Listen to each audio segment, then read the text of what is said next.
Basically, what happened when we were younger, our only glimpses of hip hop were kind of the stuff we heard occasionally on some radio stations, on some of the pirate or community stations. You catch a little glimpse in TV. Then breakdance got real big, so you had the breakdance movies. You'd watch Beat Street, you watch Breakdance 1 and 2, and all the Wild Style, Crush Groove, all this stuff would come, and we would watch these via pirate video at the time because they weren't available, they weren't on TV, and then we'd notice what they were wearing, and then we'd listen to the music we like, and they'd be name checking the shoes like my Fila and my Adidas and blah blah blah, and then occasionally some people would fly over to America, pick up stuff, bring it back to the UK to sell. And so it was kind of that and the music, that's how we kind of developed that particular part of training culture via hip hop. So originally, a lot of the sneakers that that like a lot of hip hop artists was rapping about wasn't available in the UK. You couldn't get them. You simply could not get them. Wow. Because basically, back in those days, brands were it was very segmented. Like certain shoes you could only buy in France, certain shoes you can only buy in England. Up until not too long ago, only certain shoes you could buy in America, or maybe even Australia.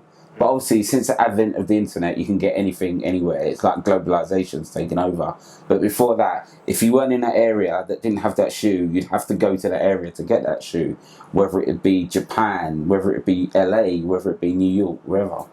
And a lot of people were traveling. A lot of people were traveling. Wow. A lot of people are traveling. Because I know sneakerhead culture now is more about the resale. So I know the resale value back then when it was scarce to get the shoes, I know it was off the roof. Yeah. And because basically back in the day, we didn't do it to resell. Like, you'd ring your boy and say, oh, can you get me these? And we'd fly to America. Like myself, I'd come to America, we'd see shoes you couldn't get, or shoes that you guys didn't really like that we loved. I remember coming here buying Carolina Blue Huaraches for $20. And I was like, yeah, I'll have 5 pairs of those, please. And I took them back. I bought anything that's on sale, I bought. Because I knew you couldn't get it back in England. And I knew I wouldn't get a chance to get it at that price again. So I just buy up everything I could and just bring it back with me. So you didn't resell at all? No, I still don't resell. I just buy what I like. What's your take on resale? It's a double-edged sword. Because sometimes that's the only way you're getting a shoe. Like, last shoe I queued up with, because I'm a big ass old man, I've got to queue up 19-year-olds who want to fight you, and it's just crazy, and you could like end up in jail or some shit over shoes. So why would you do that when you can just pay a couple extra dollars, well, $100 or $200, $300 extra dollars, and guaranteed to buy the shoes in your size that you want? But also, I think it stops people who just actually love the shoes or want to buy the shoes, and but at the same time, there's an entrepreneurial spirit. There's more money in selling shoes than there is in selling weed. So which one would you rather do? So. Okay. So do you think that take away from, like you say, like people that really want the shoes, now they got to spend a pair of sneakers that cost $200, now they got to spend $800 for the sneakers? Do you think that kind of turn people off? Oh, definitely, because that's not about culture. That's just about money. That's nothing to do with culture. That's been, you told these shoes are hot, you must own these shoes at whatever cost you want to own the shoes. That's not about culture. That's not about you repping your culture. That's not about you pushing the culture along. That's about you wanting to look flyer than someone else and proving you got more money than anyone else. It's not really cultural. Yeah, because I remember when I got into my sneaker game in high school, it was like you can buy Jordans like early, or you can go up there and buy 3-4 pairs at one time. And it was like you gotta have tickets and you gotta stand in this long line. So like, explain to me that switch, like how when you saw the game switch into like. Basically, in England, it switched. They stopped doing what we call first come first serve, because they used to get crazy outside the stores, and they saw what's happening in America. So they started with wristbands and internet raffles and competitions and Twitter links and all this kind of stuff. And then obviously things catch up. The bots caught up, so people clean out the website in two seconds. Everything's gone completely. They'd wait for the link, go to the link, buy it faster than any human could, get rid of them all. I think the game changed probably around the advent of the internet. When the bots come along, that is when the whole game changed.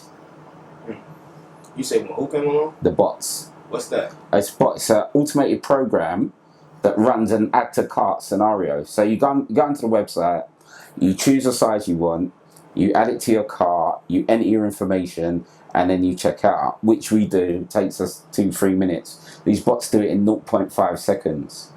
Same way, that's why your Beyonce tickets are sold out in 30 seconds. They run these programs on these sites and they just clean them out. Wow. So it's like it's not even first come first serve. It's like people like Yeah. yeah. So you can buy a bot maybe $200, $300, but you're guaranteed to get your stuff. And that was like people sell Supreme bots to get Supreme real quick, or they used to sell Nike ones, and they sell Adidas ones, Yeezy ones, whatever you need to get that website done. So who comes up with these programs? They're programmers. People sit down, because it's not just sneakers. Like you said, use it for anything you buy online, whether it's tickets, whether it's Pokemon, it doesn't matter. It's just the quickest way of getting that, guaranteed. And you're a reseller, you've got 10 people waiting on you. You need to guarantee your stock, otherwise they'll go somewhere else. So you spend $200 for the bot, Yeah. and then you can get unlimited pair of shoes you want on Yeah. cash. Yeah. Wow. So you look on Instagram, there's this shoe that's real hard to get. There's always some dude and he's got 100 pairs and he's chilling in his garage and there's all these shoes piled up. That's usually how to get them. So in the film, are you going to display all this? Yeah, it's in the film. Yeah.